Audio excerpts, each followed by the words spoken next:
what it is. Let's move along here because we are dragging the show along. Yes, Baltimore versus the Cowboys. What seemed like an exciting matchup. Baltimore's all over the place. Where is Lamar and where are Dak for you in your rankings this week? Yeah, Dak's QB 14.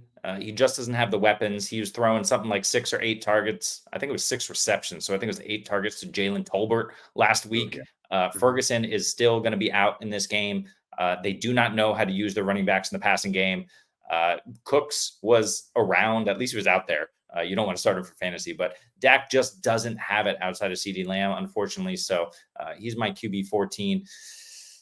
On the flip side, Lamar, I really want to rank him higher, but I can't get him beyond QB 6. The thing is that Dallas defense has looked bad over the first few weeks. I don't know if it's like getting used to Mike Zimmer's system or just the games they've been playing, but they just haven't been able to put it together, and they're leaky as hell. So I think Lamar finds lots of space and is able to run around at will once again this game. Yeah, I think Dallas's defense has been surprisingly really, really bad. Like we were excited for the defense this year. It's been a dumpster fire in Dallas, and they got absolutely obliterated last week. So they're going to be motivated, but the thing is Lamar Jackson. I worry about the offensive line. Like that's the biggest consistency with Baltimore. It's god awful right now. So Lamar's got to do it himself. But like, it's so hard to rank Lamar outside the top 6. Like he's just that valuable. And Dak, I think the matchup against Baltimore is like surprisingly good. So I don't mind going with Dak. But yeah, he's like QB 12 for me this week. I'm a little bit lower on him, so I'm with you. The running backs and the quote unquote Derrick Henry, who we thought was going to be really good this year, who has not been very good this year.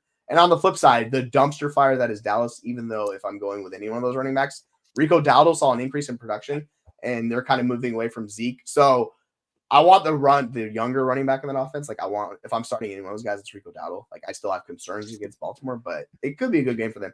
Like, is this the game we get Henry going though? Or are we just like, I don't know what to do with Derrick Henry anymore?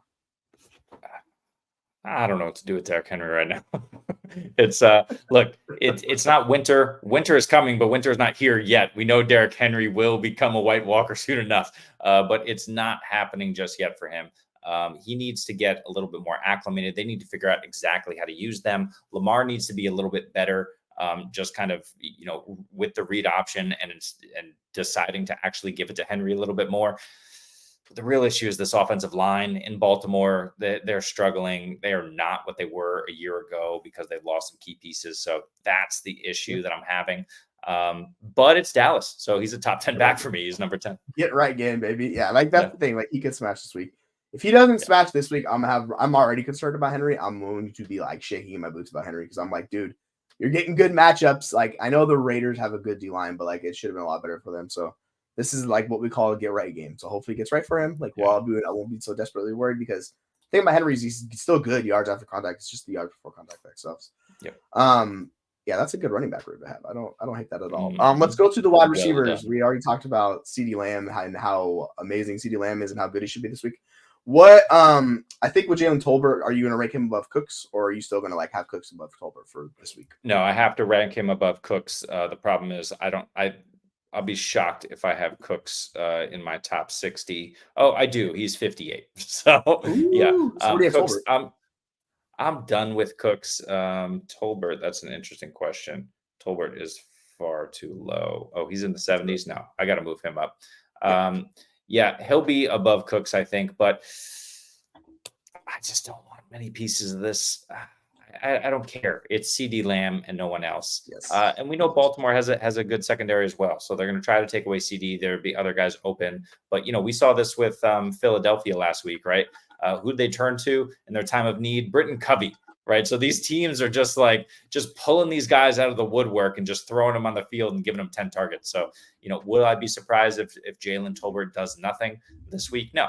It could very well be Cavante Turpin week, and he gets 7 screen passes and takes one to the house. So no, I can't rely on either of these guys, unfortunately. All right, let me ask you this question to show you where Rashad Bateman is at. Rashad Bateman or Jalen Tolbert this week? Jalen Tolbert, like by a lot. Oh, Bateman's down so bad. Look, yeah, the answer is Isaiah Likely there, which we'll get to in a minute. But Isaiah Likely is the guy that I want, that I'll rely on as the number 3 in the passing game. There's no way in hell I'm rolling out Rashad Bateman, that's for sure. And how high do you have Zay Flowers this week? Isaiah's my guy. He's at 19. I can't get him higher than that. He didn't do it for me week 1 when I had him ranked as a top 12 wide receiver. I don't remember where he came in week 2, but I think he finished as a top 12 wide receiver because he absolutely went off. I'm checking it now. He was wide receiver 11.5 PPR. So Zay came through last week, but it was against the Raiders. Here he's got a tougher matchup against Dallas in theory. We'll see if that actually materializes. But I like the tight ends a little bit better this week for Baltimore. Yeah, Zay has a top 10 role through 2 weeks in the NFL as far as expected usage. He's been awesome. So I'm really buying into the year 2 with Zay Flowers. I think they're kind of gonna have to force feed him it, so it should be a lot of fun. Now with these tight ends, are you gonna play any Dallas tight end this week? If Ferguson does not go, or are you just gonna skip it? Because I know we talked about Shoemaker and stuff like that. Yeah. Who would it be? That's the problem. It's Shoemaker. The other guys out there running routes, whose name is not failing me because I don't know it. It's the other guy who's out there running routes. Who cares? Shoemaker, I think, had 5 receptions last week. Fine, but yeah, I'm not chasing that production at all. Yeah, it's not pretty, man. They have like Brevin Spanford, who's a rookie, he's a blocking tight end, and John Stevens, who I don't even know who John Stevens is. So that tells you like how desperate it is there. For the Baltimore tight ends, are you worried Likely because his role dramatically decreased in role 2? Or are you firing up Likely again and willing to trust it? Because I mean, we know Andrews is going to be a top 7 tight end each week. That's kind of is what it is with him. So where are you at with Likely? Yeah, I'm firing him up. He's my tight end 10. A lot of that has to do with whatever the heck that is behind him with Ertz and Henry and Gesicki and Pat Freiermuth. But yeah, he's my tight end 10. I just think that he does have a role. It's just game script dependent. I think one thing, if nothing else, hopefully, likely, or rather the game last week where they lost to the Raiders proved that they need to use Isaiah Likely more and Mark Andrews. Andrews is 6, Likely is 10, and the closest Dallas tight end is Ferguson at 15, but he's not going to play. Would you play? This is a good question. Would you play Likely over Kincaid this week? Because I would not, but would you? No. Kincaid is above Andrews for me this week at 5. Jacksonville is atrocious in all phases: offense, defense, probably special teams. Yes, you can play Dalton Kincaid this week, but he hasn't done it yet. So I get it. Yeah. I get the trepidation. He needs to get a little bit better. He was my dynasty buy low, so live up to it, Kincaid. Do your thing. Are you playing? I'm starting Pickens. Are you playing Pittman over Pickens, or are you going with Pickens? No, you got to go Pickens. Pittman is dead to me because he's dead to Anthony Richardson, because throwing the football with accuracy is dead to Anthony Richardson.